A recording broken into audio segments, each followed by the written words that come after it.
In the world of underground cult classic cinema, John Waters is a huge name, if for nothing else than for Pink Flamingos, a film which had a lot of unsimulated sex, animal cruelty, and a scene where a drag queen quite literally ate dog shit on camera. But I decided to go with a film that would be easier to get past the YouTube censors. Ho ho ho ho, delightfully devilish, Seymour.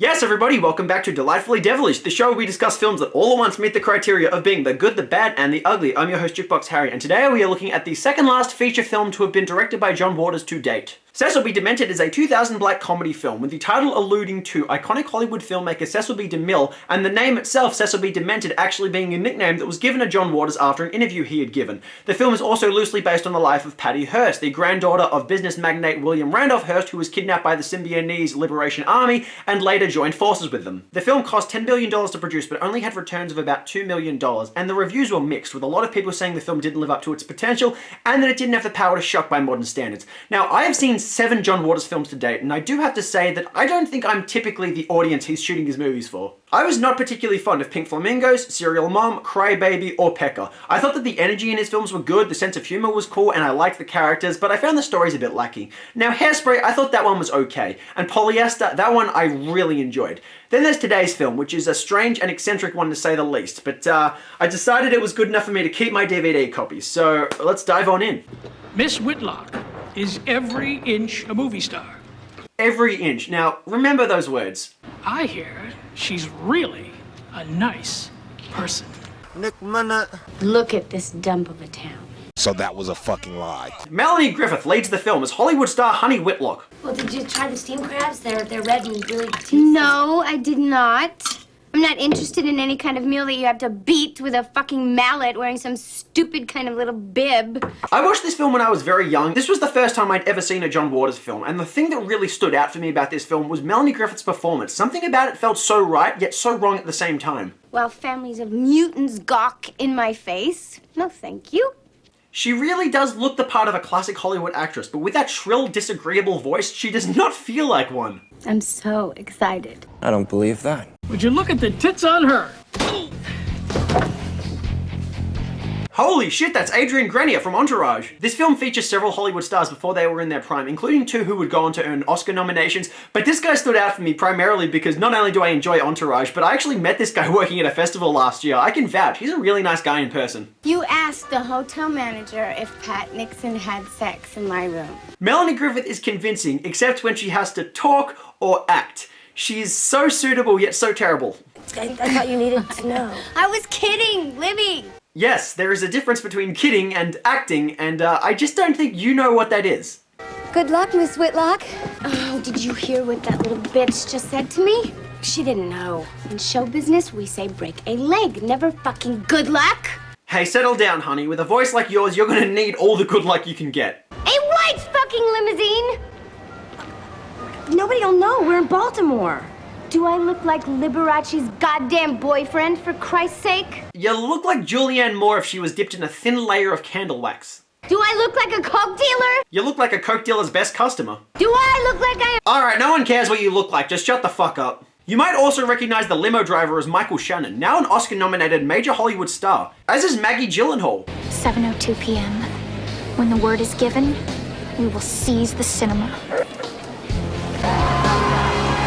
7:06 p.m. The big snatch. Hey, if she's promiscuous, then that's okay. Honey Whitlock is attending a charity premiere of her latest movie, but the cinema staff have other plans. I am Cecil B. Demented, and this is a fucking kidnapping! A group of renegades kidnap her while a sick child sits and laughs at the pain and suffering of others. She gets brought back to an abandoned cinema, the real set of which was apparently such a rough filming condition that many of the real-life cast members actually came down with pneumonia. I am Cecil B. Demented, and I'm your new director. I'd like you to meet your co-stars. Honey meets all of the renegades, each of whom has the name of a very definitive filmmaker tattooed on them. I'm not exactly sure why, because the identities of those who are tattooed don't seem to reflect too much about the characters, but whatever. I've had a boner for you for years. Imagine getting to say that to a major Hollywood star. God, John Waters gives his actors the chance to live out some pretty obscene fantasies in these movies. I'm Raven. I'm a Satanist, and I'll be doing your makeup. I do not believe you as a Satanist for a second, but I really feel like that's the entire point. You look so pale. Sorry, but Satan says you need more color. Okay, Maggie, you are my favorite. Ow! I don't want to be blonde. Okay, so Melanie Griffith cannot even convey the feeling of being hurt in a believable manner. I haven't had this much fun since my last livestock mutilation. Nothing she says has any sincerity to it whatsoever. It's just wonderful. Ouch! That really hurts. Does it really, though? No, please let me go. I won't tell anybody about your little movie. Little? Melanie Griffith's terrible performance honestly keeps things engaging. I feel like she's trying hard to be objectively good, but she's just naturally not gifted like that. You have the wrong star for this movie. Normally I would agree with you, but actually this film is perfectly suitable to your shortcomings as an actress. Please take off your clothes. What? As predicted, everyone in the movie is sick and depraved. They all watch Honey get changed, actively trying to be as creepy as possible. God, I look terrible. Well, the years of plastic surgery that followed you after this movie really haven't helped your case there, Melanie. You play the insane owner of a failed art theater, who along with her film fanatic boyfriend Lyle, and her violence-prone daughter Cherish, the three of you vow to start a revolution to destroy mainstream cinema. All right, well, I just don't feel it. I just am not motivated. How's this for motivation, huh? Okay, I do not know what's funnier there. Cecil's short fuse or the fact that Honey Whitlock is meant to be a Hollywood-grade actress and she can't even convincingly get shocked by a taser. Hey, honey, you want some ecstasy? No. See, if she was a real Hollywood celebrity, she would definitely say yes. It's that fucking new multiplex that opened in the mall, isn't it? I heard they were sold out last night, Mom. No, not for the Flintstones sequel. Somebody's got to pay for this insult. Ah!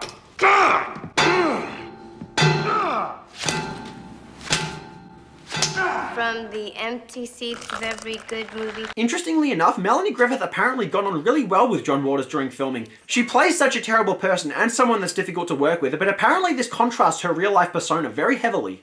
From the empty seats of every good movie theater in America, we will rise up to take back the screen. Death to those who support mainstream cinema! Cut! It's also ironic that the plot of this film is that they apparently kidnap an Academy Award-nominated Hollywood actress to star in an underground film, and yet she is actually a worse actor than literally everyone around her. I've had a vision, and that vision is called ultimate reality. The rest of our film is shot in real life, with real people, and yes, with real terror. I also love that the filmmakers actually hand-painted a fake Air Courier Express van for this film. It's such a campy set piece. You know what? Come with me to Hollywood, and I will get you a job as a production assistant on a real Hollywood movie.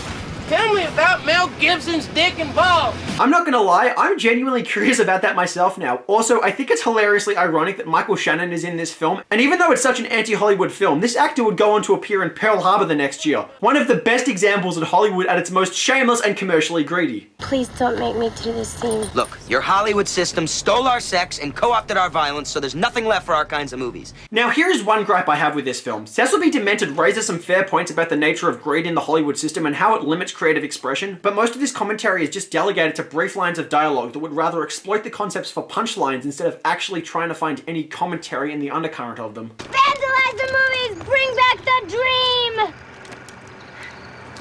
This is so stupid. Say the lines the way they're written. Okay. Jesus Christ, she has a gun pointed at her head. She can't even respond to it realistically. It's amazing how many things Melanie Griffith really just can't do. How dare you play Patch Adams? Oh my God, it's Honey Whitlock! Patch Adams does not deserve a director's cut. The first one was long enough. Yeah, I'll agree with that. I watched Patch Adams for the first time last week. It's a cut and dry piece of Hollywood sentimentality. I'm Cecil B. Demented, and you're in my movie. You look in the camera and ruin a take, you're dead. Do you know Quentin Tarantino? I love his movies. No ad-libbing! Okay, I gotta give praise for that line. Yeah, this film has such a manic comic energy, but there are still some lines which stand up above the rest and really have you laughing. While everyone cries over Patch Adams, the Renegades burst in to film part of their movie. And action!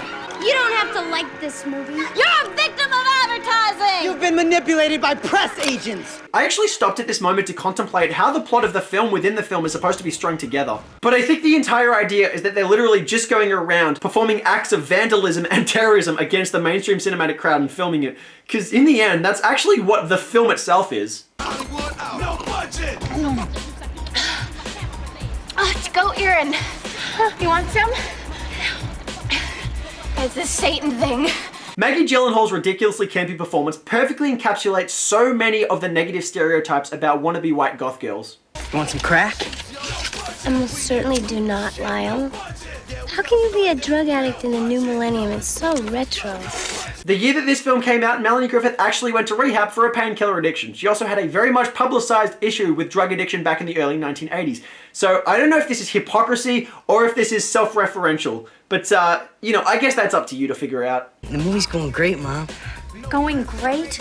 Fidget, you're wanted for murder. Speaking of self-referential, there is Patty Hearst herself. And she was actually a frequent collaborator of John Waters. And one day, I'm gonna commit revolutionary suicide for celluloid. Suicide is badass. Cecil, I wanna go back to Hollywood. Yeah, honey, have you struggled to gather based on the tasers and the guns being pointed at your head that these guys probably aren't gonna let you go back to Hollywood anytime soon? We get another shot of the van exiting, only it's been repainted again. Everyone sneaks into the day party for the Maryland Film Commission where a bunch of corporate fat cats are shucking oysters very loudly. I actually think oysters are a pretty perfect symbol of Hollywood elites. They're disgusting, but we're meant to think they're fancy because people say so. And when you hear action, I want you to jump off the roof, landing in front of Pam's camera. Surely you realize I could be seriously injured. Suffer for celluloid. And don't call me Shirley. All right, Cecil. I'm a professional. She goes for the jump, and the way the film is cut makes it ridiculously obvious that it's all a controlled stunt. Which one of you assholes insulted our film? Was it you? No, please, I was only following studio orders. And everyone crashes the party. Didn't you produce that bad Hollywood remake of that beautiful foreign language film? I had to. You know American audiences won't watch subtitles. Didn't you just greenlight another movie based on a video game? No, please don't shoot me! I don't even go to the movies! Some lines in this film, they capture Hollywood perfectly. Help! Cherish! I'm stuck in a K-hole and I can't get out! Kids, say no to drugs. Bad movies must be avenged!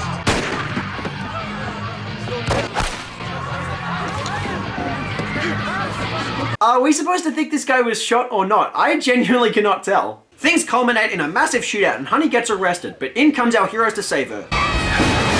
None of the stunts in this film were ever the slightest bit convincing. I love it. The police crash and then Cecil comes face to face with one of his worst enemies, the boomers. Straight to video, that's what you are. Ironically, John Waters is sure to keep some sponsored content in this film, but I love Gigi for it, so I'm not judging at all. They run from the crowd and take refuge in a theater showing a kung fu movie. Action fans! Help us!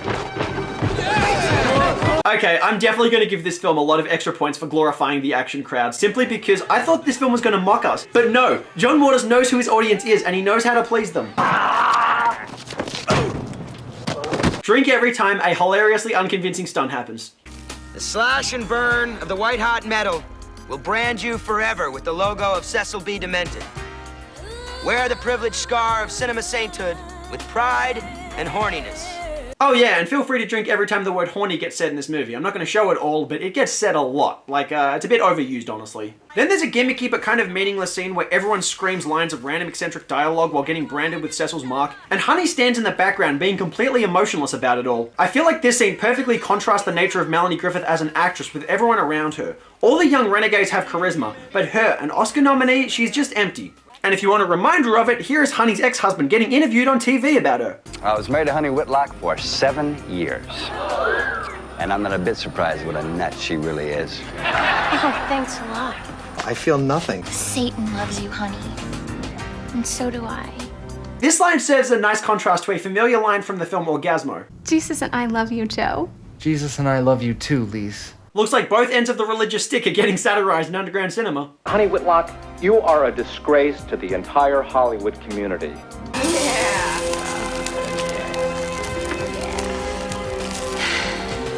This time, I have a fucking vision. Terrible. Take a lap. Then the van has been repainted for a third time, and if you look closely, you can even see the original works underneath the paint. They crashed the set of Forrest Gump 2. Well, my mom always said, Gump happens. Shucks, I guess life is a lot like a crab cake. There's lots of good stuff in the middle, but it's surrounded by a bunch of crap. Things quickly escalate to the point of a shootout with several people getting shot, and one motherfucker even gets furiously stapled. Once filming is done, the few survivors bounce and take refuge in a local porno theater. Oh my God, it's you! I was just looking at your ass in this magazine. Even the public masturbators get up to help. Long live Cecil B. Demented!